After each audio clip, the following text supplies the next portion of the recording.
कानोपात्रा का जन्म हुआ, मां के मन में यह भाव था कि जैसा कलंक मुझ पर है मेरी पुत्री को ना लगे, मेरी पुत्री कम से कम ठाकुर जी की भक्त बने। और एक बात आपको बता दें, पिता यदि ठान ले कि मुझे अपने पुत्र या पुत्री को यह बनाना है तो संभवतः हो सकता है कि वो ना बने, लेकिन मां यदि ठान ले तो 90% वो बालक बन ही जाएगा जैसा मां चाह रही है वैसा। मां चाह ले तो अधिकतर हमारे समाज में एक भ्रांति आ गई है कि पुत्र के लिए तो माताओं की इच्छा रहती है धनवान बने, इंजीनियर बने, डॉक्टर बने और क्या कहते हैं खूब धन कमावे, नाम कमावे, यश कमावे। पुत्री के लिए आ जाता है सुशील बने, सौभाग्यवती बने, भक्त बने। इसलिए माताएं ही ज्यादा भक्त होती हैं, इसलिए कथाओं में भी संख्या सबसे ज्यादा माताएं बहनों की होती हैं।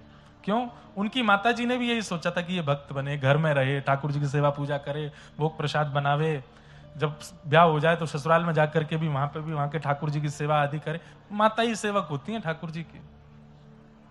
भाई लोगों के लिए विचार ही नहीं करते, वो उसके लिए तो धनवान का विचार करते हैं, उसके लिए तो समाज संसार में कमाने वाला बने, वो बन भी जाता है वैसा। तो कानोपात्रा की मां ने सोचा कि मैं तो कलंकिनी हूं, मुझ पे तो कलंक लगा है वैश्या का, मेरी पुत्री पर ना लगे। धीरे धीरे पुत्री बड़ी होने लगी। अब जहां वो रहती थी आसपास भी सब वैश्या ही रहती थी, तो उनको देख करके गाना बजाना भी वो सीख गई। कानोपात्रा गाती भी थी, उनकी तरह नाचती भी थी। तो मां जब आती तो आकर के डांटती, क्या गा रही थी? बोले मैंने सुना। तो फिर रात भर उनकी मां बैठ करके एकांत में फिर तुकाराम जी का अभंग सुनाती, तुकाराम जी का अभंग सुनाती, जनाबाई का अभंग सुनाती, नामदेव जी का अभंग सुनाती, ठाकुर जी का कीर्तन भजन सुनाती। बोले वो नहीं गाना, ये गाना है।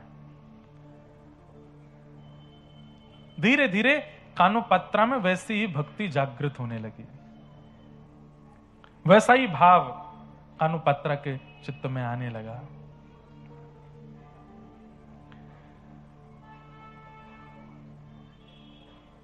मंदिर जाने की इच्छा करती तो कानोपात्रा की मां कहती कि हम इतने पवित्र कुल की नहीं है, इतने पवित्र खानदान की नहीं है कि हम मंदिर जा सकें। लेकिन इसको कैसे समझाऊं ये बात?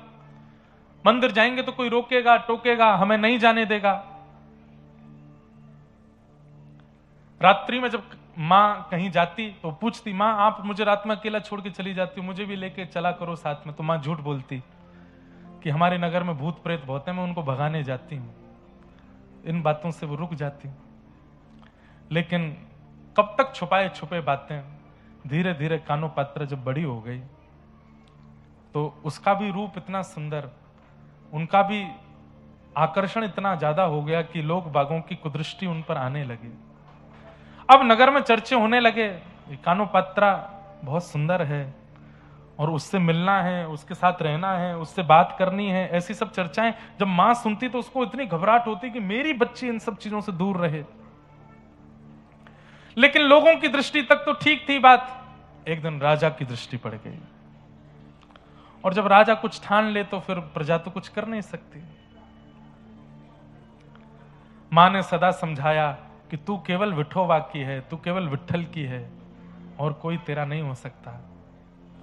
बहुत छोटा सा चरित्र है कानोपात्रा जी का, और एक ऐसी भक्त हैं जिन्होंने बहुत कम समय में ठाकुर जी को प्राप्त कर लिया। राजा के सैनिक लोग आ गए, कानोपात्रा को पकड़ लिया, बोले चलो राजा ने तुमको बुलाया है, कोई अंतिम बात तुमको करनी हो परिवारी जनों से, मां से, तो कर लो, क्योंकि अब तुम वापस नहीं आओगी, अब तुम राज भवन में ही रहोगी, राजा को सुख प्रदान करना है। तो कानोपात्रा से जब पूछा गया कि तुम्हारा अंतिम इच्छा कुछ हो तो बताओ, तो उसने कहा मैंने जीवन भर विठोबा के कीर्तन सुने हैं, जीवन भर विठोबा का केवल नाम सुना है, दर्शन नहीं किया। एक बार मंदिर में आज्ञा लेकर के पुजारियों से कहा, आप तो राजा के सैनिक हैं, आप तो जो चाहे कर सकते हो, जब राजा मुझे बुला ही रहे हैं तो राजा केवल एक प्रस्ताव दे दें, मुझे एक बार विठोबा को देखना है, उनको देख के मैं आ जाऊं। तो मंदिर में प्रवेश वर्जित था, वैश्या की पुत्री है, लेकिन राजा ने आज्ञा कर दी, बोले नहीं इसको दर्शन कराओ, उसके बाद ही हमारी सेवा में रहेगी। तो पुजारी आदियों ने भी फिर आज्ञा दे दी, मंदिर के द्वार खोल दिए और कानोपात्रा गई है पहली बार विठोबा के सामने, कमर पर हाथ धरे ठाकुर जी को आज तक केवल सुना है, लेकिन आज जैसे ही देखा सन्मुख गई, जाकर के कानोपात्रा के नेत्र सजल हो गए और सजल नेत्रों से ठाकुर जी से कहती है कि नाथ, मैं आपकी हो चुकी हूं, बचपन से मैंने आपको अपना मान लिया है। आपने मुझे माना कि नहीं ये मुझे नहीं पता, पर मैं आपको अपना मान चुकी हूं। अब आपके अलावा यदि मेरा कोई स्पर्श भी करे, मेरा कोई वर्ण करे, तो इसमें मेरी कोई लाज नहीं जाएगी, आपकी लाज जाएगी। अरे कोई बहुत बड़ा व्यक्ति यदि सामान्य को अपने जीवन में बुला करके कुछ समय बाद उस सामान्य का त्याग कर दे, तो सामान्य पर कुछ नहीं जाएगा, उस बड़े की निंदा होती है। हम सामान्य जीव हैं, हम आपकी शरण में आए हैं, आपके चरण में आए हैं नाथ। मैं आपकी शरणागत हो गई हूं। और सुनिए, मैंने सब जगह फैला दिया है कि मैं आपकी हूं। मैंने नगर नगर में, गांव गांव में जाकर के कह दिया है मैं आपकी हूं। और आपके बाद यदि वो राजा मुझको स्वीकार करेगा तो इसमें आपकी बड़ी निंदा होगी नाथ। अब वो राजा मुझे स्पर्श भी ना कर पाए, ऐसी योजना आप बनाओ। प्रभु जी मोरी क्या बिगड़ेगी, जाएगी लाज तुम्हारी, तुम्हारी जाएगी लाज तुम्हारी। हरि जी मोरी क्या बिगड़ेगी, जाएगी लाज तुम्हारी, तुम्हारी जाएगी लाज तुम्हारी। मुपति पांच पांच के तुम पति, सो पति काहे बिसारे। भीष्म द्रोण और कर्ण दुशासन, इन मोरी लाज बिगाड़ी। हरि जी मोरी क्या बिगड़ेगी, जाएगी लाज तुम्हारी, जाएगी लाज तुम्हारी। सूरदास पाछे पछतई हो, आप पीछे पछताओगे जब जब जब मोहे देख उघारी। वैसे तो द्रौपदी के चीरहरण के प्रसंग का पद है, परंतु हर भक्त ठाकुर जी से कह सकता है कि नाथ, यदि ये संसार मुझे अपने चंगुल में फंसा रहा है तो इसमें मेरा कुछ नहीं जाएगा।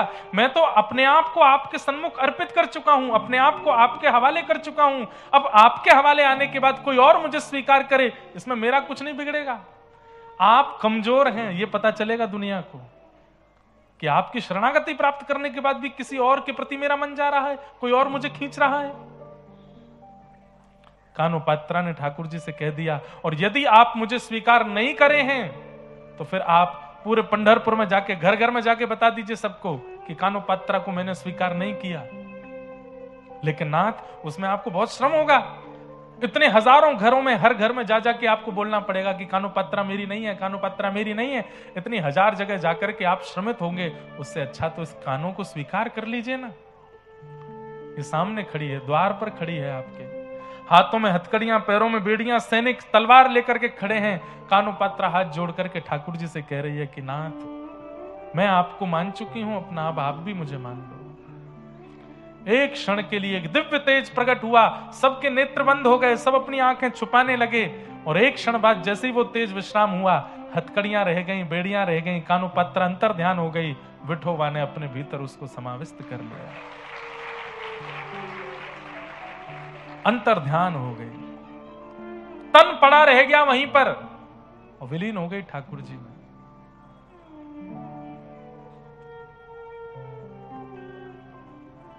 ठाकुर जी स्वीकार करें, इसी के लिए तो हम लोग भक्ति पथ पर चल रहे हैं, उसके योग्य हम बने, उसी के लिए तो हम लोग कथा भागवत सब श्रवण कर रहे हैं।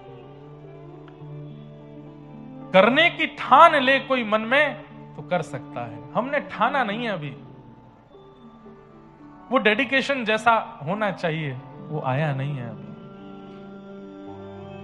अरे जिसके अंदर डेडिकेशन हो जाता है, वो घर भी इसी भाव से बनाना, घर नहीं बना रहे, निकुंज बना रहे हैं ठाकुर जी का। विवाह नहीं कर रहे हैं, एक सहचरी ला रहे हैं ठाकुर जी की सेवा के लिए। ये संतान उत्पत्ति नहीं हो रही है तो ठाकुर जी की सेवा अधिकारी आ रहे हैं घर में। खाना नहीं बन रहा है, भोग बन रहा है ठाकुर जी के लिए। सजावट घर की नहीं हो रही है, ठाकुर जी के निकुंज की हो रही है। हम कौन हैं? घर के मालिक नहीं है, घर के मालिक ठाकुर जी, हम तो उनके दास हैं, सेवक। हर परिस्थिति, गाड़ी नहीं खरीद रहे हैं, रथ लेकर के आ रहे हैं ठाकुर जी के लिए। कभी कहीं जाना पड़े ठाकुर जी बैठ के जा सके। हर व्यवस्था ठाकुर जी के संबंध की हो जाए हमारे जीवन में, तभी हमारा जीवन सार्थक है। बाकी दो जगह पैर रखे रहो, भक्ति भी कर लो, संसार को भी स्वीकार कर लो, उससे कुछ नहीं मिलने वाला। तो निर्मत्सराणाम सताम, ठाकुर जी को मात्सर्य दोष प्रिय नहीं है। वैद्यम वास्तवमत्र वस्तु शिवदम तापत्रयोन्मूलनम। श्रीमद् भागवत की कथा श्रवण करने के बाद ठाकुर जी से आपको अपना एक संबंध अनुभव होने लगता है। ठाकुर जी आपको अपने कुछ लगने लगेंगे, मेरे ठाकुर जी ये हैं, मैं ठाकुर जी से ये संबंध मानूं।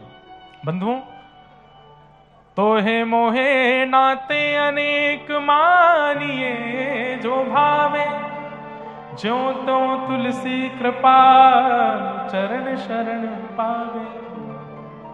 ठाकुर जी से हमारे अनेक नाते हैं, चाहे जो संबंध आप ठाकुर जी से बनाओ, बस जिस संबंध को बनाओ उसको निभाना जरूर, उसको निभाइएगा जरूर। निगम कल्प तरोर गलितम फलम सुख मुखादमृत द्रव संयुतम पिबत भागवतम रसमालयम मुहुर्हो रसिका भुवि भावुका। निगम कहते हैं वेद के समूह को, कल्प दरोर गलितम फलम, निगम रूपी कल्प वृक्ष का पका हुआ फल है श्रीमद् भागवत, मतलब वेदों का फल है श्रीमद् भागवत। सुख मुखाद अमृत द्रव संयुतम, सुखदेव जी के मुख लग जाने से अमृत तुल्य हो गई है भागवत। पिबत भागवतम रसमालयम, कथा को सुनने की आज्ञा नहीं दी है, कथा को पीने की आज्ञा दी है। भागवत की कथा को पियो, इस कथा रस का पान करो। पिबत भागवतम रसमालयम, बोले कितना पिए? बोले मोहर हो रसिका भुवि भावुका, पीते रहो पीते रहो पीते रहो, उसका रस स्वादन पान करते रहो। इस प्रकार 3 श्लोकों में मंगलाचरण किया गया। 88,000 सौनिकादि ऋषियों ने सूत जी महाराज से 6 प्रश्न किए। इन्हीं 6 प्रश्नों में अब कथाक्रम चलेगा। सूत जी महाराज अब यहां से कथा सुनाना प्रारंभ करते हैं और अनेक विषय बताने के बाद धर्मस्वनिष्ठितः पुंसाम विश्वक्सेन कथासु यः नोत्पादये दधिरतिम श्रम एव ही केवलम। एक बहुत सुंदर बात है, ध्यान से सुनिएगा। धर्मस्वनिष्ठितः पुंसाम विश्वक्सेन कथासु यः नोत्पादये दधिरतिम श्रम एव ही केवलम। हमारे द्वारा की गई पूजा, हमारे द्वारा किया गया व्रत, हमारे द्वारा की गई नव दुर्गा की आराधना, हमारे द्वारा किया गया सोमवार व्रत, एकादशी व्रत, श्रावण में बिल्वपत्र अर्पण, एकादशी के दिन तुलसी अर्पण, ये सब ठाकुर जी स्वीकार करते हैं। इसका प्रमाण क्या है? हम अपनी आराधना में जो कुछ भी ठाकुर जी को निवेदित करते हैं उससे ठाकुर जी प्रसन्न हो रहे हैं, इसका प्रमाण क्या है? कई लोग हैं अनेक नियम करते हैं, कोई गिरिराज जी की परिक्रमा का नियम लिया हुआ है, कोई जगन्नाथपुरी जाने का नियम लिया है, किसी ने महाप्रसाद नित्य पान करने का नियम लिया है, किसी ने एकादशी का नियम लिया है, किसी ने ठाकुर जी की सेवा के प्रारूप में गरीबों की सेवा, कन्याओं के विवाह आदि आदि सब सेवा क्रम करते हैं। पर इन सब से ठाकुर जी प्रसन्न होते हैं, इसका प्रमाण क्या है? किससे प्रसन्न हो रहे हैं? अब ये बात आप लोग ये नहीं सोचना कि महाराज जी बना के बोल रहे हैं, बना के नहीं, लिखा है इसलिए बोल रहे हैं। क्या ठाकुर जी की प्रसन्नता का प्रमाण क्या है? आपकी सेवा से ठाकुर जी प्रसन्न है। तब कहते हैं कहीं सत्संग चल रहा हो, कहीं कथा चल रही हो, कहीं कोई वैष्णव जन बैठकर के कीर्तन कथा का गान कर रहे हो, और आप एक क्षण के लिए रुके और वहां बैठ करके उस कथा कीर्तन को सुनने लगे, और सुनते सुनते सुनते सुनते कब पूरा समय निकल गया आपको पता ही नहीं चला। इतनी इच्छा और इतनी रुचि भरी उस कीर्तन कथा में कि कब समय निकला पता ही नहीं चला। आपको अपने शरीर का भी भान नहीं हुआ, दर्द का भी भान नहीं हुआ, भूख प्यास भी नहीं लगी, बस कथा में रम गए। समझ जाओ ये प्रमाण है कि आपकी सेवा से ठाकुर जी प्रसन्न है, यही प्रमाण। पर हर महीने जगन्नाथपुरी जाते हैं, हर अमावस्या गिरिराज जी की परिक्रमा करते हैं, हर एकादशी पर व्रत करते हैं, और कथा में बैठे हैं, इधर देख उधर देख, अभी 1 घंटे की और है कथा, तो अभी कब जाएंगे, कब निकलेंगे, कब क्या, वो क्या पहन के आया, उसने क्या किया है, इतना ही इनमें ही दिमाग लगा है। व्यास जी क्या कह रहे हैं एक शब्द भी समझ में नहीं आ रहा है। तो कहते हैं श्रम एव ही केवलम, आप केवल वो जो नियम कर रहे हो दुनिया भर के, वो केवल एक मेहनत कर रहे हो, ठाकुर जी उससे राजी नहीं है। ठाकुर जी की प्रसन्नता का, ठाकुर जी के राजी होने का सबसे बड़ा प्रमाण क्या है कि ठाकुर जी की कथा कीर्तन में रुचि बढ़ जाए। ऐसी रुचि बढ़े कि बस मन लग गया कि अब कहीं और, मेरो मन वृंदावन में अटक्यो, मेरो मन हरि चरणन में अटक्यो। ये अटकना, लगना जरूरी नहीं है, अटकना जरूरी है। लगते तो बहुत लोग हैं, कई लोग लगते हैं।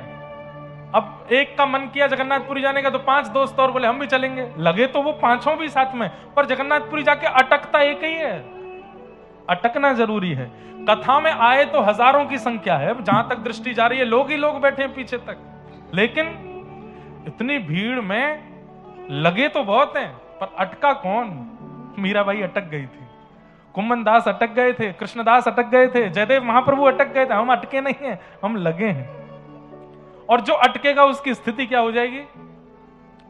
बन के जोगन डोलत ब्रज में, पीवत यमुना जल को, मेरो मन वृंदावन में अटक्यो, मेरो मन हरि चरणन में। अब इसका भी अर्थ लोग ये निकाल लेंगे कि बन के जोगन, बताओ तुम लोग अच्छे खासे घर में रहने वाले लोगों को कह रहे हो जोगन बन जाओ वृंदावन जाके, मैं बैरागन होंगी गा गा करके लोगों को कह रहे हो वैराग्य धारण करो। नहीं, तन से जोगन नहीं बनना, तन से बैरागन नहीं बनना, मन से बनना है। तन से जोगन नहीं बनना, तन से तो खूब कलकत्ता में रहो, खूब चटकदार कपड़े पहनो, 9-9 लाख के हार पहन के घूमो, हाथों में खूब सोने के कड़ूला कंगन पहन के घूमो, पर उनका असर मन पे मत होने दो। खूब 1.5 करोड़ की गाड़ी में चलो, पर उस 1.5 करोड़ की गाड़ी को मन पर बुद्धि पर हावी मत होने दो। ये है वैराग्य, ये है जोगन बनना। खूब बढ़िया प्रसाद पाओ, पर उस प्रसाद के बिना रह ना सको, खूब बढ़िया रोटी दाल चावल खाओ। अब रोटी दाल चावल ही बोलेंगे, और क्या बनता है आपके कलकत्ता में? हैं, यहाँ तो रसगुल्ला ही है, रसगुल्ला है, और कुछ चाट वाट बनती है, हैं? ओहो, पुचका, पानी पूरी, हमारे यहाँ जिसको पानी पूरी बोलते हैं। अटके नहीं हो भैया, अभी भी लगे हो। अटके होते तो याद ही नहीं आता पुचका। अब देखना, इतने हजारों में से 2-4 तो कथा सुनते ही सीधे पुचका खाने जाएंगे। आ गए हो मुंह में चटपटो पानी। पुचका, ये कोई शब्द है? पुचका हमारे यहां बोलते हैं पानी पूरी, कहीं बोलते हैं पानी के बतासे, कहीं बोलते हैं क्या है? गोलगप्पा, हैं? गोलगप्पा, गोलगप्पा। हाँ, गोलगप्पा खाए जो है जाए गोलगप्पा। हमारे यहां बोलते टिकिया, ब्रज में बोलते हैं टिकिया। अलग अलग नाम है। नहीं अटकोगे भैया, तुम तो लगे ही ठीक हो। 1000 नाम तो आपको पता है। तो क्या बता रहा था मैं? तो जोगन और वैरागन का मतलब ये नहीं है कि आप सब छोड़ छाड़ करके शरीर से भी वही बन जाओ। नहीं, सबके बीच रहो, पर मन पे हावी मत होने दो। जोगन और बैरागन कौन है कि जीव की इच्छा तो हुई कि पानी पूरी खानी है, पुचका खाना है, पर तुरंत सोचा, हे जीव, मैं तेरी दासी थोड़ी हूं, चल घर में भिंडी बनी खा। तुरंत भिंडी खा के जीव को शांत कर ले।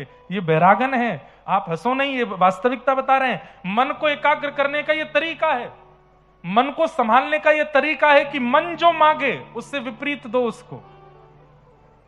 मन की इच्छा हो गई हमको ये पीना है, तो उसको पिलाइए मत, क्योंकि जैसे ही पीने की इच्छा हुई और आपने उसको पिलाया तो मन क्या समझ जाता है कि ये मेरा दास है, मैं जो कहता हूं ये मुझे तुरंत देता है, और फिर मन उसी चीज में आपको रमाए रखता है, लगाए रखता है। मन की तरंग मार लो, बस हो गया भजन। देखो कितने अच्छे शब्द हैं। आदत बुरी सुधार लो, आदत बुरी सुधार लो, बस हो गया भजन।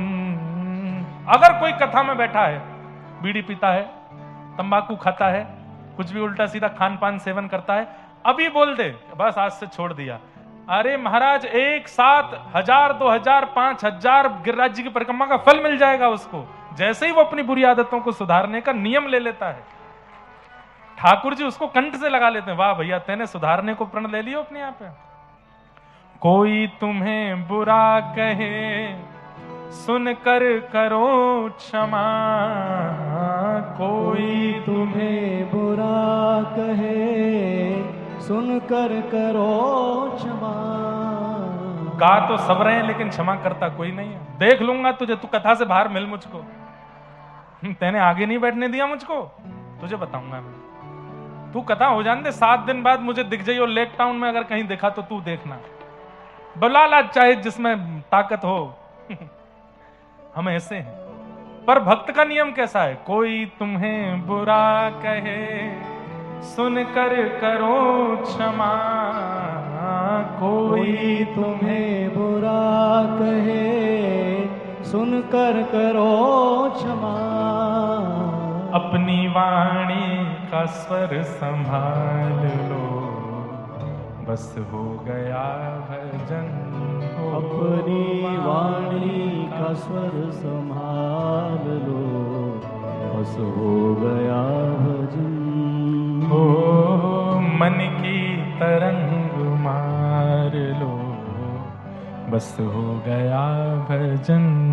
हो मन की तरंग मार लो, बस हो गया भजन।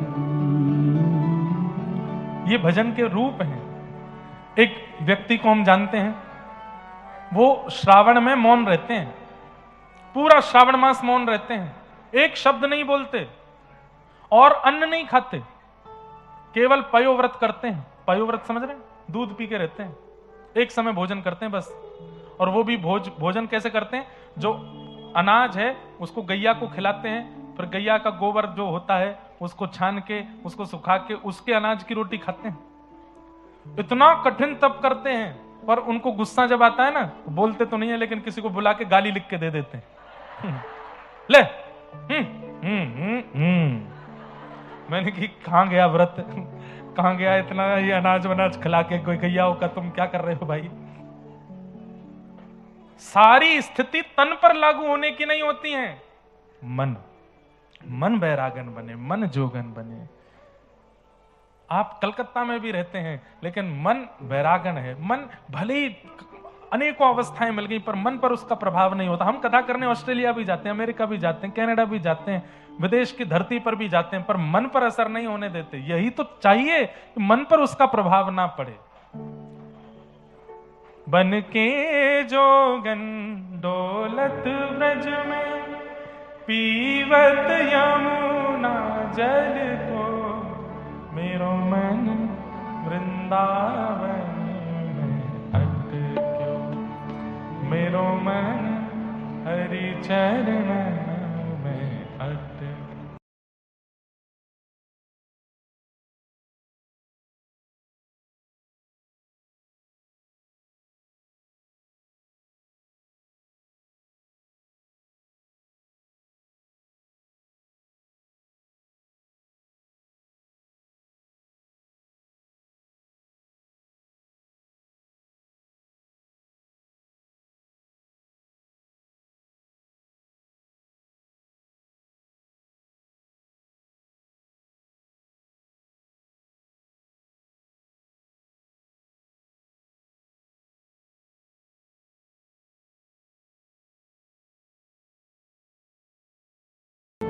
वृंदावन में मेरो मन हरि चरण में। तो लगना नहीं है, लगा हुआ व्यक्ति तो छूट भी सकता है, पर अटका हुआ व्यक्ति वो तो फंस ही जाएगा, फिर निकलेगा नहीं वहां से।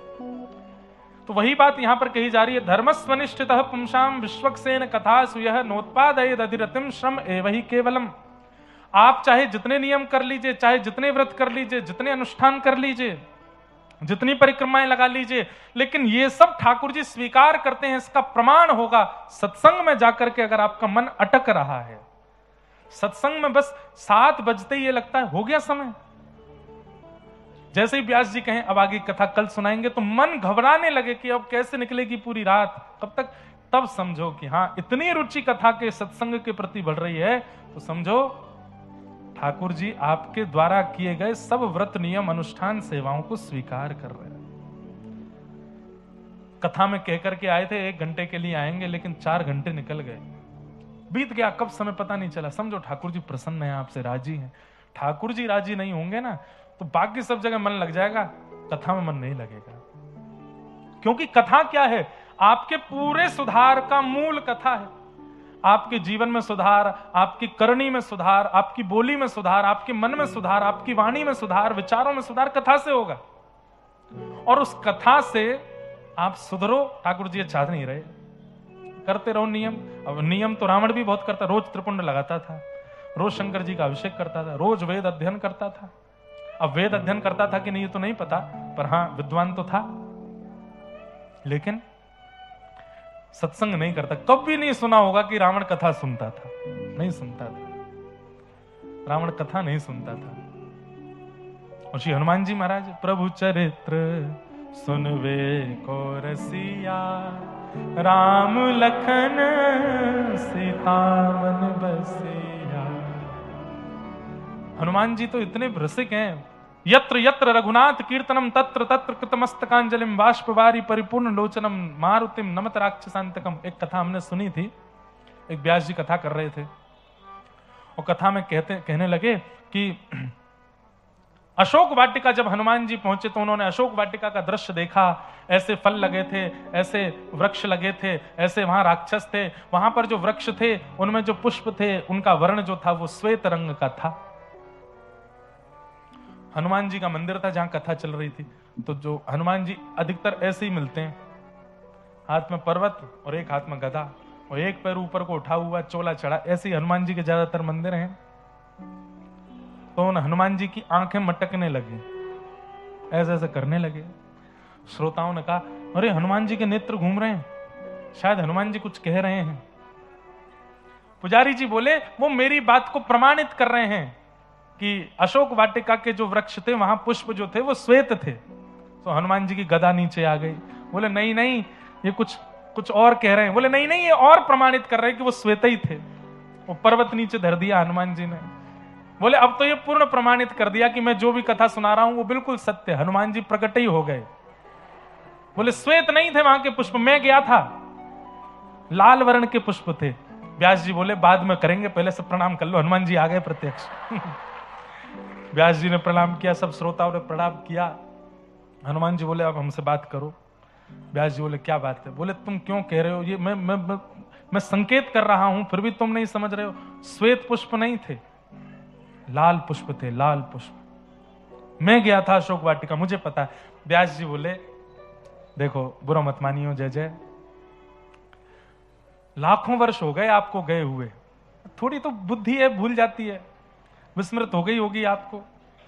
पुष्प तो लाल ही थे।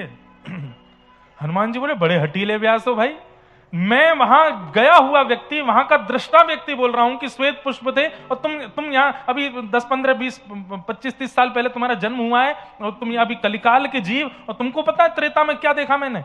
बोल रहे हो कि श्वेत पुष्प थे।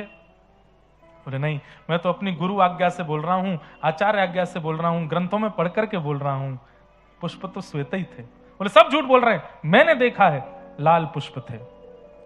श्रोता बैठे बैठे आनंद ले रहे हैं। अब क्या होगा?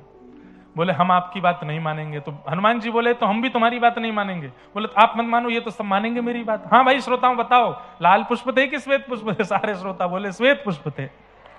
हनुमान जी बोले मेरी गदा से डरो। हनुमान जी बोले कैसे मानोगे? बोले हम तो तब मानेंगे जब अशोक वाटिका में और जो था वो आके यहां प्रमाण दे। हनुमान जी बोले अशोक वाटिका का प्रमाण तो केवल सीता जी दे सकती हैं। हाँ तो वही तो प्रार्थना कर रहे हैं, उनको भी बुला लो। और व्यास जी श्रोताओं से कह रहे हैं इसी जिद पे रहना कि पुष्प जो थे वो श्वेत ही थे। हनुमान जी बोले अभी रुको, अभी आता हूं। तुरंत साकेत पहुंच गए। राम जी सीता जी सब पूरा राम दरबार बैठा था। आइए आइए हनुमंत लाल, क्या समाचार लेके आए? बोले कि एक जंग छिड़ गई है नीचे, व्यास जी में और मुझ में जंग छिड़ गई है। बोले काय बात की जंग? बोले वो कह रहे हैं कि अशोक वाटिका के पुष्प जो थे वो श्वेत थे, और मां आपको तो पता है, आप तो वहां रही, मैं भी आया था, वहां के पुष्प लाल थे। मां, अब हनुमान जी उनसे पूछ नहीं रहे, कह रहे हैं सीधे आप चलो और मां व्यास जी को प्रमाणित दे दो। वो मुझे झूठा ठहरा रहे हैं, और वो सारे श्रोता भी मुझको झूठा ठहरा रहे हैं। सीता जी बोली अब हम सौभाग्यवती नारी हैं, अकेली तो नहीं जाएंगी, अकेली थोड़ी जाती हैं कहीं भी, राम जी से पहले आज्ञा ले लो, राम जी जाएंगे तो हम जाएंगे। हनुमान जी गए, राम जी के चरण पकड़ लिए, दबाने लगे। बोले क्या बात है? बोले थोड़ी देर के लिए हमको अपॉइंटमेंट दे दो एक, आप थोड़ी देर के लिए पृथ्वी पर चलो। बोले क्यों? पूरा बात बताया ऐसे। अरे तुम कथा में तुम्हारा विवाद हो गया, उसके लिए तुम हमको लेके जाओगे? आपको नहीं पता, बहुत बड़ी बात है। आप तो साकेत में रहते हैं, मैं पृथ्वी पर रहता हूं, कथाओं में ही मेरा जीवन जाता है, और वहां कथा में वो मुझे ही ठहरा रहे हैं गलत। मैं किस मुंह से वहां जाऊं और जाके चोला चढ़वाऊं फिर से? आप चलो।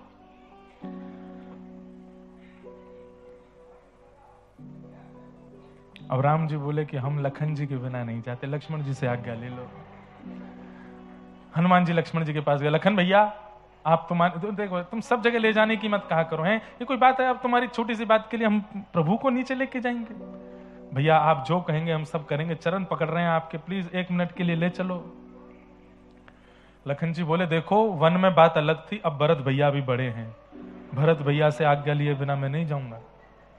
भरत भैया के पांव पूजे, भरत भैया को मनाया। भरत भैया बोले शत्रुघ्न जी हम सबके छोटे हैं, मैं तो नंदीग्राम चला गया था 14 वर्ष के लिए, भैया वन में चले गए थे, लक्ष्मण जी भी वन में चले गए थे, अयोध्या में तो यही थे, तो जब से हम लोग लौट करके आए हैं तब से इन्हीं की चलती है, शत्रुघ्न जी जब तक नहीं बोलेंगे तब तक कोई नहीं जाएगा।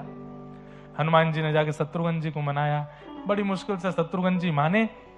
लेके आना था सीता जी को, पर कथा में श्रोता और वक्ता प्रतीक्षा कर रहे, देखते ही देखते शत्रुघ्न जी, भरत जी, लक्ष्मण जी, राम जी, सिया जी, संपूर्ण अयोध्यावासी वहीं प्रकट हो गए। व्यास जी ने सब श्रोताओं को इशारा किया, बोले देखो कथा का फल मिला, ठाकुर जी प्रकट हुए, दर्शन करो, प्रणाम करो। सब आरती उतारी गई, महाआरती हुई महाराज, लाखों की तादाद में लोगों ने राम जी के दर्शन किए। कोई कुछ पवाने लगा, कोई अपने घर से मटरी बना के लाया, लड्डू बना के लाया, पेड़ा बना के लाया। हनुमान जी बोले ये सब क्या कर रहे हो? जिसके लिए आए हैं वो करो। अरे ठाकुर जी इसलिए नहीं आए हैं, ठाकुर जी प्रमाण देने आए हैं। व्यास जी बोले पहले हमको अपने काम करने तो बाद ठाकुर जी बार बार थोड़ी आएंगे, बड़ी मुश्किल से मिले, चरण वरण धो धा के चरणामृत पी लिया, सब बिल्कुल आनंदित हो गए। व्यास जी दोबारा से व्यासपीठ पे बैठे, श्रोता सब अपने स्थान पे बैठे। हनुमान जी बोले अब प्रमाणित करो।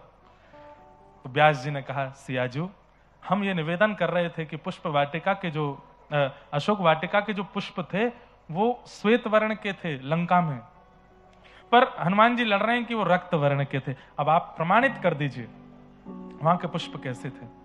हनुमान जी हंसने लगे, मेरे पक्ष में जाएगी बात तो। सीता जी ने तुरंत कहा लंका की अशोक वाटिका के पुष्प श्वेत ही थे। और जैसे ही कहा श्वेत थे, हनुमान जी के तो नेत्रों में आंसू आ गए। बोले सब मिल गए हो, सब आपस में मिलकर के मेरे पीछे, मुझे वो रक्त वर्ण के दिखे। तब सियाजू ने सिर पर हाथ फेरते हुए कहा पुष्प तो श्वेत ही थे, पर हनुमंत लाल आपने जब वहां आकर के मुझे देखा और अपनी मां को इतनी पीड़ा में और इस प्रकार राक्षसों के घेरे में देखा, तो आपको इतना क्रोध चढ़ा कि आपका संपूर्ण अंग तो लाल हो ही गया, नेत्र भी लाल हो गए। इसलिए आपको हर श्वेत वस्तु में लाल लाल का अनुभव होने लगा। इसलिए गलत आप भी नहीं हो, आपको लाल पुष्प इसलिए दिखे क्योंकि आप बहुत क्रोध में थे, पर वास्तविकता पुष्प तो श्वेत ही थे। हनुमान जी ने व्यासपीठ को प्रणाम किया और सब संपूर्ण राम दरबार को प्रणाम करके कहा, बोले आज एक बात सिद्ध हो गई जिसके लिए मैंने साकेत छोड़ दिया। हनुमान जी साकेत नहीं गए, चारों युग प्रताप तुम्हारा। त्रेता में राम प्रभु श्री राम लीला करके चले गए, लेकिन आज भी हनुमान जी पृथ्वी पर ही हैं। क्यों? केवल कथा सुनने के लिए। हनुमान जी बोले मैं एक बात तो मान गया, व्यासपीठ पर चाहे जो बैठे, लेकिन वो अपने 4 घंटे के प्रवचन में जो कुछ भी बोलेगा, एक बात तो ऐसी बोलेगा जिससे भगवत प्राप्ति हो जाए। ये बात मैं प्रमाणित मान चुका हूं आज, कि व्यासपीठ पर बैठने वाले व्यक्ति के मुख से, भले ही वो प्रपंचों के लिए बैठा हो, आजकल क्योंकि मिलावट व्यासपीठ में भी हो गई है, भले ही वो धन अर्जन करने के लिए बैठा हो, लेकिन उसके मुख से एक बात तो ऐसी व्यासपीठ से निकलेगी ही कि वो किसी का जीवन ठाकुर जी के सन्निधि में ले जाने लायक कर दे। व्यासपीठ के प्रति नतमस्तक हो गए। तो कथा में रुचि बनना, कथा के प्रति प्रेम बढ़ना, इस बात का प्रमाण है कि ठाकुर जी आपसे प्रसन्न हैं, ठाकुर जी आपसे राजी हैं। तभी कथा के प्रति प्रीति बढ़ सकती, नहीं तो कथा के प्रति रुचि नहीं बढ़ सकती। धर्मस्वनिष्ठितः पुंसां विश्वक्सेन कथासुय नोत्पादयेदधिरतिं श्रमेव हि केवलम्। तत्पश्चात सूत जी महाराज ने भगवान के अवतारों का वर्णन किया, और अवतारों के वर्णन के बाद श्रीमद् भागवत की रचना क्यों हुई यह विषय बताया। बिल्कुल सावधानी से सब लोग सुनो। इदं भागवतं नाम पुराणं ब्रह्म संहितं उत्तम श्लोक चरितं चकार भगवान ऋषि। ये भागवत नाम का एक पुराण है। श्रीमद् भागवत जी का थोड़ा परिचय सुन लीजिए। महाभारत की कथा आती है भागवत में, वहां तक हम लोग आज का प्रसंग सुने और फिर कल महाभारत के प्रसंग से प्रारंभ करेंगे। इदम भागवतम नाम, ये भागवत नाम का ग्रंथ है। अब थोड़ा भागवत जी का परिचय जान लीजिए। भागवत 4 शब्द हैं। हमारे पूज्य नाना जी पंडित श्री कृष्णलाल शास्त्री जी कलकत्ता बहुत आते थे, कई लोगों ने उनके दर्शन भी किए होंगे। वो भागवत जी का बड़ा सरल अर्थ करते थे। क्या? भागवत, भक्ति, ज्ञान, वैराग्य और त्याग, ये 4 भाव मिश्रित होकर के जहां परोसे जाते हो उसको भागवत कहते हैं। भक्ति, ज्ञान, वैराग्य और त्याग, भागवत। 7 दिन तक नियमित रूप से कथा सुनने वाले के चित्त में या तो भक्ति प्रकट हो, और भक्ति प्रकट ना हो तो ज्ञान प्रकट हो, ज्ञान प्रकट ना हो सके तो कम से कम वैराग्य प्रकट हो, और वैराग्य भी प्रकट ना हो सके तो कम से कम त्याग तो जीवन में आवे। सब लोग बिल्कुल सावधानी से बैठो, भाव से सुनो। मंत्र में भक्ति प्रकट हो, यह ठाकुर जी की इच्छा पर निर्भर करता है। यह बात लिख लीजिएगा, आपके चाहने से आप भक्त नहीं बन सकते। अगर आप ठाकुर जी के लिए कभी रो जाते हैं, ठाकुर जी के लिए चित्त में प्रेम है, तो यह बात प्रमाणित है, प्रमाणित है, प्रमाणित है। 3 बार कह रहा हूं मैं, यह बात प्रमाणित है कि आपकी इच्छा से आप प्रेमी भक्त नहीं बने हो, ठाकुर जी की इच्छा से बने हो। भक्ति जीवन में आ जाए बहुत बड़ा सौभाग्य, क्योंकि ठाकुर जी की इच्छा से भक्त बनता है। भक्ति, ज्ञान जीवन में आ जाए तो यह गुरु की कृपा से होता है, गुरु इच्छा से होता है। गुरु यदि चाह लें तो अपने शिष्य को त्यागी बना देते हैं, ज्ञानी बना देते हैं। तो ठाकुर जी अगर चाह लें तो आपके अंदर भक्ति आ जाएगी, गुरु यदि चाह लें तो आपके अंदर ज्ञान आ जाएगा। तीसरा शब्द आता है व, यानी कि वैराग्य। संसार यदि चाह ले तो आपको वैरागी बना देगा, ऐसी वास्तविकता चखाएगा कि आपको वैराग्य आ ही जाएगा। सब अपना रूप दिखाने लग जाएं, पत्नी अपना रूप दिखा दे, बच्चे अपना रूप दिखा दें, फूफा जी, बुआ जी, चाचा चाची, पड़ोसी, सारे आपके प्रेमी मित्रजन अपना अपना रूप दिखा दें, वास्तविक रूप दिखा दें, तो वैराग्य आ जाएगा।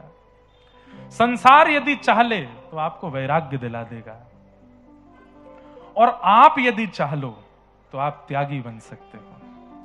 ये 4 बातें हमने बताई। भागवत, ठाकुर जी चाहेंगे तो भक्ति आएगी, गुरु यदि चाहेंगे तो ज्ञान आएगा, संसार यदि चाह ले तो वैराग्य दिखा देगा, और आप यदि चाहोगे तो त्याग आ सकता है। कैसा त्याग? हरि विमुख वस्तुओं का त्याग।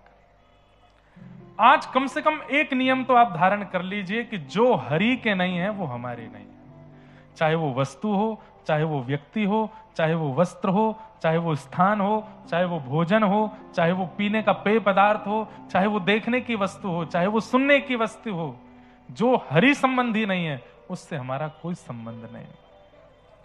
जो हरि संबंधी नहीं, जो राष्ट्र संबंधी नहीं, उससे हमारा कोई, उसका हम त्याग कर देंगे। ये आपके चाहने से हो सकता है। सूरदास जी का एक बड़ा प्रसिद्ध पद है, तजोरे मन हरि विमुखन को संग, तजोरे मन हरि विमुखन को संग, जाके संग कुमति उपजत है, जाके संग कुमति उपजत है, पड़त भजन में भंग। हाँ, पड़त भजन में भंग, तजोरे मन हरि विमुखन को संग, तजोरे मन हरि विमुखन को संग। उस मित्र का त्याग कर दीजिए जो कथा सुनने से रोकता हो। उस परिवारी का त्याग कर दो जो महाप्रसाद जगन्नाथ जी का पाने से आपको रोकता हो। हमको बोलने में संकोच नहीं है, आपको सुनने में हो सकता है। वो पत्नी और पति भी योग्य नहीं है जो जगन्नाथ जी के दर्शन से रोकते हो। अच्छा, अब इसमें भी बात है, त्याग कैसे करें? त्याग का मतलब बहुत बड़ी बात है कि त्याग शरीर से हो वो श्रेष्ठ नहीं है, त्याग तो मन से होता है। कई बार आज भी आप लोग ऐसे ऐसे लोगों का संग कर रहे हो जिनको आप मन से त्याग चुके हो, लेकिन शरीर से आपको रहना पड़ता है साथ में। कई लोग यहां ऐसे बैठे हैं जो ऑफिस जाते हैं, कॉलेज जाते हैं, अपने काम पर जाते हैं, वहां बिल्कुल विपरीत लोग हैं, मांस मच्छी खाने वाले लोग हैं, हर प्रकार के दूषित वार्ता करने वाले लोग हैं। आप उनको चित्त से स्वीकार नहीं कर सके, लेकिन कर्म के लिए आप वहां जाते हो। मन से तो आप त्यागी चुके हो ना, मन से ही त्यागना है। जो हरि से संबंध बनाने में विमुखता प्रकट करता हो, हरि से मिलने में विमुखता प्रकट करता हो, मन से उसका त्याग करो। देवादिदेव महादेव शंकर ने सती का मन से त्याग किया था, तन से नहीं। जब जिद करने लगे कि जाना है यज्ञ में, महादेव ने कहा कि देवी तुम सब जानती हो वहां मेरा अपमान हो रहा है और मुझे बुलावा भी नहीं दिया, फिर भी तुम्हारी जाने की इच्छा है, सब जानते हुए भी जाना चाहती हो तो तुम जाओ। कहते हैं उसके बाद महादेव ने सन्मुख आसन रखा। जिस पत्नी का आसन वाम भाग में होना चाहिए उस पत्नी का आसन सन्मुख रखा। इसका मतलब क्या है? तन से त्याग नहीं किया पर मन से गतिविधियों में त्याग कर दिया। जो बगल में बैठने की अधिकारिणी थी उसको सामने बैठाया। इतने से ही सती समझ गई कि ये मेरा मन से त्याग कर चुके हैं। और भैया, तन से छोड़े हुए वस्तु का फिर भी चिंतन बना रहता है। कई लोग मन से वस्तु का त्याग कर देते हैं पर चिंतन उसी का करते रहते हैं। लेकिन तन से त्यागी हुई वस्तु का चित्त में चिंतन चला रहता, पर मन से जो चला गया है वो बगल में भी बैठा हो तो भी उसका स्मरण नहीं बनता। इसलिए मन से छोड़ना है। तो तजोरे, तन नहीं कहा, सूरदास जी कह रहे हैं तजोरे मन हरि विमुखन को संग। 2 फोन रखिए अपने पास में। एक फोन में केवल कार्य, जहां आपका कार्य भूमि है, कार्य क्षेत्र, वहां के लोगों को नंबर दिया कीजिए, और एक फोन में उनको नंबर दो जो हरि से जोड़ने वाले और हरि से मिलवाने वाले ऐसे मित्र हैं, ऐसे संबंधी, ऐसे रिश्तेदार, ऐसे नातेदार। या फिर अब 2 फोन नहीं रख सकते तो व्हाट्सएप पे 2 ग्रुप बना लो। एक ग्रुप में तो उनको रखो जो सारी संसारी बातें करते हैं, और उस ग्रुप को रखो म्यूट मोड पे, पता ही नहीं चलता मैसेज कब आता है। और एक ग्रुप बनाओ सब परिवार में भी, बुआ जी का बेटा है वो कथा सुनता है उसको जोड़ो, हमारी पत्नी के परिवार में से कोई है उसको जोड़ो, जो जो सत्संग भक्ति से प्रेमी हो उनको उसमें जोड़ो। उसको नोटिफाई मोड पर रखो कि रात में 2 बजे भी मैसेज करें तो हमको पता चले। उनसे संबंध रखो और उनका त्याग करो जो हरि विमुख करते हैं। जाके संग कुमति उपजत है, जाके संग कुमति उपजत है। पड़त भजन में भंग, हाँ पड़त भजन में। और एक कितनी अच्छी पंक्ति है, कहा होत पे पान कराए, कहा होत पे पान कराए। दूध को पय बोलते हैं, विष नहीं तजत भुजंग, हाँ विष नहीं तजत। अरे हरि विमुख करने वाले कौन है? बोले सब भुजंग हैं। भुजंग मतलब सर्प है। इनको भी कितना भी प्रेम का दूध पिलाते रहो, ये विष ही उगलेंगे मुख से। तजोरे मन हरि विमुखन को संग, तजोरे मन। और अंतिम पंक्ति तो और भी सुंदर है, क्या? सूरदास कारी कामर पे, सूरदास कारी कामर पे। हो चढ़े न दूजो रंग, हाँ चढ़े न दूजो रंग।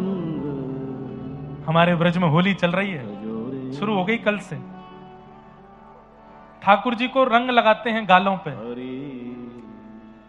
बंधुओं, ये वसंत के बाद 40 दिन जो है ना, ये भक्तों के लिए क्यों है? भक्तों को अधिकार चरण छूने का है, गाल छूने का नहीं है। ठाकुर जी के गाल छूने का अधिकार हम लोगों को नहीं है, पर ये 40 दिन ठाकुर जी हमको अधिकार देते हैं कि चलो अब तो मेरे गाल भी छू लो। तो हम ठाकुर जी के गाल छूते हैं, रंग लगाते हैं। लेकिन रंग लगने के बाद भी रंग की शोभा ठाकुर जी के गाल पे जाके बढ़ती है, ठाकुर जी की शोभा रंग से नहीं बढ़ती। रंग सुंदर लगने लगता है जब वो ठाकुर जी के अंग पर लग जाता है,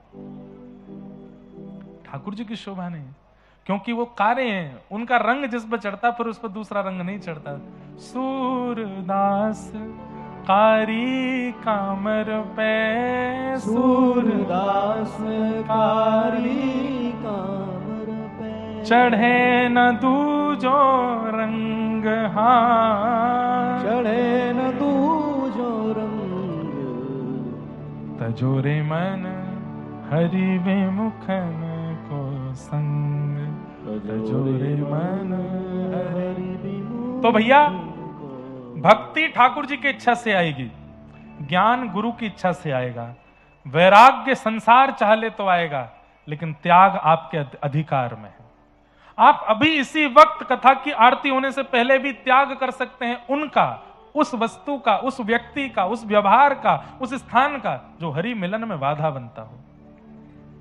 अभी विचार करो, ऐसी कौन सी क्रिया है जिसकी वजह से भजन में विक्षेप आता है? उस क्रिया का आज ही त्याग करो। ऐसा कौन सा व्यक्ति है जिसके सन्मुख आते ही विषाद आ जाते हैं चित्त में, ठाकुर जी की स्मृति नहीं होती, उसका त्याग करो।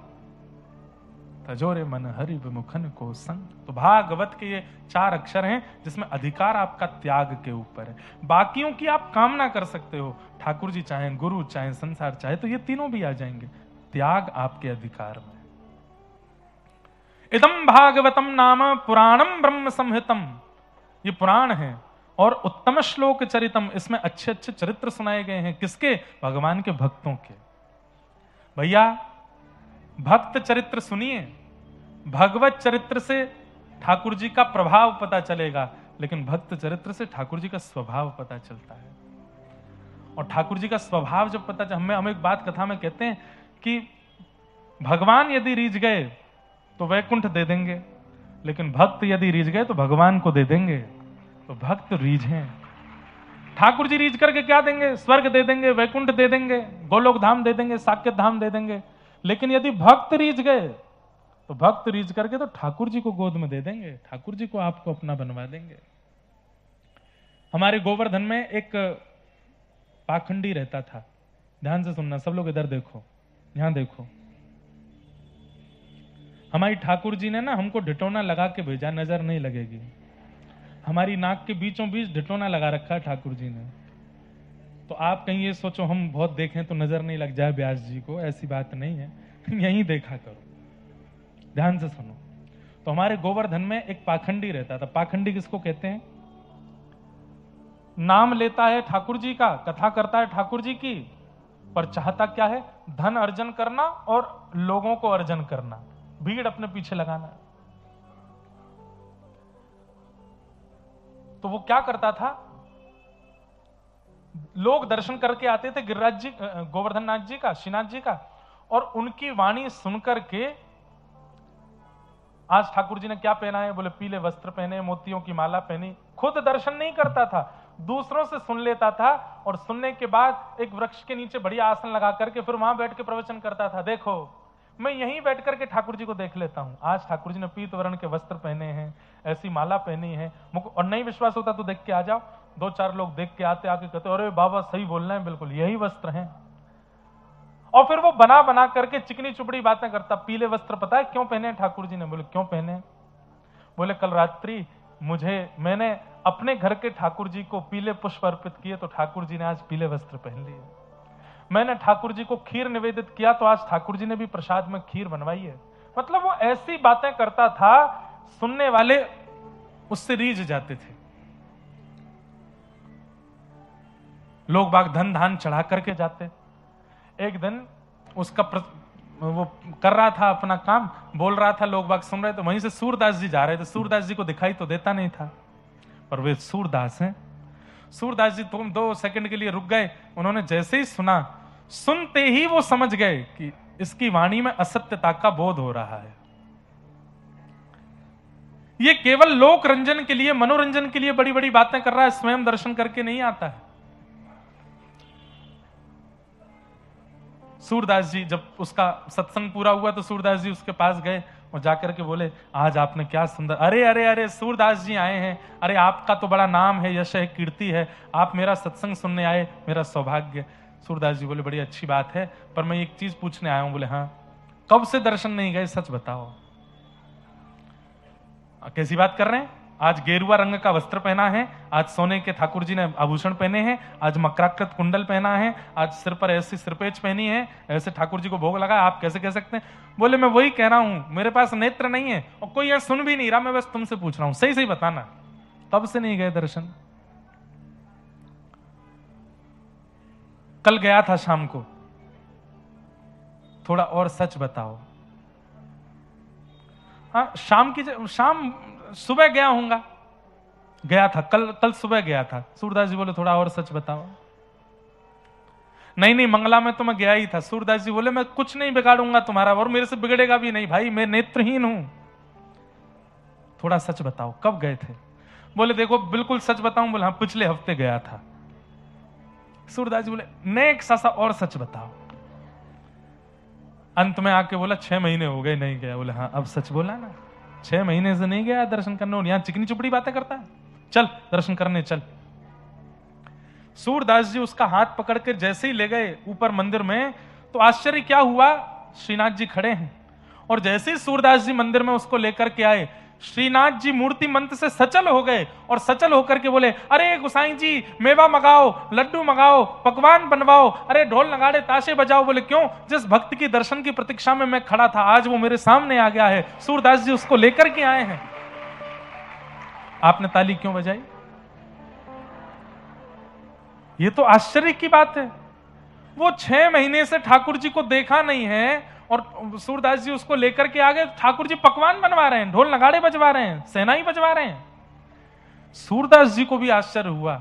सूरदास जी बोले जय जय, जे 6 महीना ते आपके दर्शन नहीं किए जाने, उल्टी सीधी नीचे बस सुनी सुनाई बातन ने बोलते रहे, आपके कभी चरणन में नहीं आयो, आपको कभी प्रेम भर के आने देखो नहीं, केवल धन कमावे को जरिया बना लियो है, और आप यहाँ के द्वार पे आते ही कह रहे हो कि मैं यहाँ के दर्शन के काज व्याकुल है।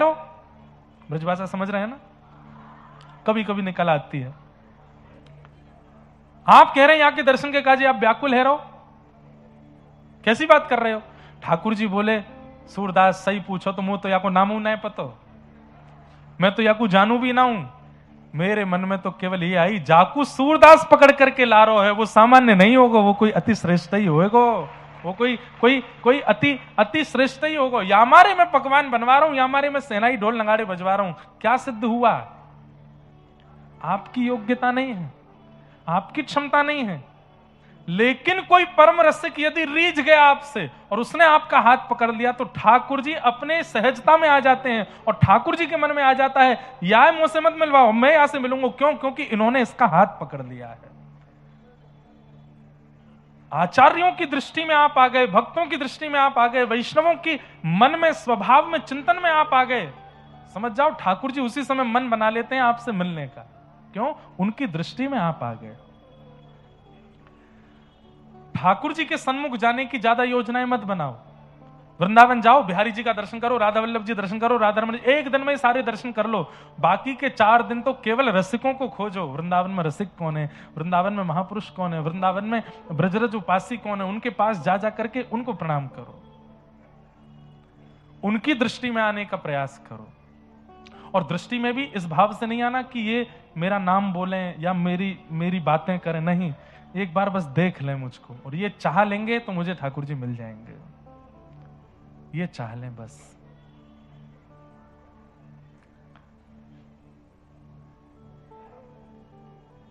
उत्तम श्लोक चरितम, भागवत में किनके चरित्र हैं? भक्तों के चरित्र हैं। क्योंकि भक्तों की दृष्टि में अगर आप आ गए तो ठाकुर जी की दृष्टि में क्या, ठाकुर जी के स्वप्न में आप आने लग जाओगे, क्योंकि भक्तों की दृष्टि में आप आ गए। इसलिए भक्त दृष्टि के अधिकारी हम बने, ऐसी भावना रखो। चकार भगवान ऋषि, श्री वेदव्यास भगवान ने इस भागवत की रचना की है। ऐसी भागवत पुराण को हम बारंबार प्रणाम करते हैं।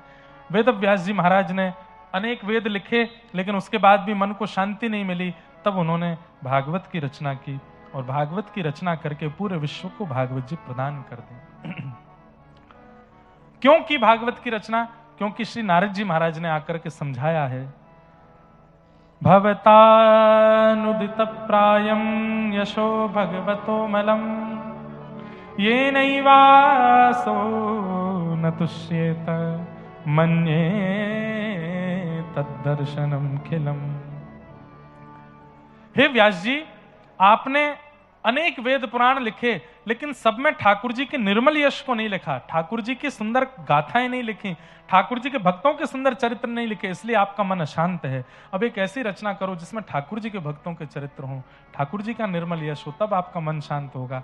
तब वेदव्यास जी महाराज ने भागवत की रचना की। यहां ठाकुर जी का प्रभाव नहीं, ठाकुर जी का स्वभाव बताया गया, ठाकुर जी के भक्तों से प्रेम बताई गए, ठाकुर जी के भक्तों के साथ में रुचि बताई गई है। ऐसी भागवत को हम बारंबार प्रणाम करते हैं। न यद्वचश्चित्र पदम हरेर्यशो जगत पवित्रम प्रगणित करहिचित तद्वायुषम तीर्थमुशन्ति मानसा न यत्र हंसा निर्मत्यु शिक्षया।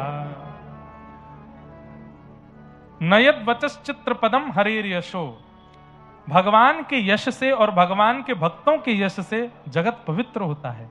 आप ऐसे सुंदर यश को पवित्रता से वर्णन करो, जिस पवित्र यश को सुनकर के निर्ग्रंथा संत, जिन्हें कोई जाति में विभाजित नहीं कर पाया, संप्रदाय में विभाजित नहीं कर पाया, ऐसे प्रेमी भक्तों के लिए आप कुछ लिखो, ताकि उसको श्रवण करके वे सब लोग भगवत चरणानुरागी बन सकें। तब वेदव्यास जी महाराज ने समाधिनानुस्मर तद्विचेष्टितम, समाधि लगा करके भगवान के भक्त और भगवान के निर्मल यश का चिंतन करके श्रीमद् भागवत की रचना की। बोलो भागवत महापुराण की। मुक्तिदानेन गर्जति, मुक्तिदान करती है भागवत जी, पर उससे भी ज्यादा भक्तिदानेन गर्जति। श्रीमद् भागवत भक्ति प्रदान करती है, प्रेम प्रदान करती है, ठाकुर जी के प्रति प्रीति प्रदान करती है, यश प्रदान करती है।